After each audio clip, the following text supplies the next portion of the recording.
6分でわかる本能寺の変。3、光秀の家臣たちには動揺が広がりました。当然ですが反対されます。それでも光秀の決意は変わらず、実行に移されます。22時頃、明智軍は京へ向けて出発。甥の坂峠を越えて、沓掛に到着しました。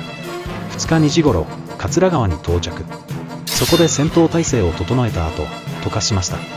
4時頃本能寺に到着し、包囲しました。日の出に近い時間です。昼間だと信長に動きが知られますし、夜間だと信長を撃ち損じる可能性があります。それを避けるために4時頃を選んだと考えられます。光秀の謀反への本気度が伺えますね。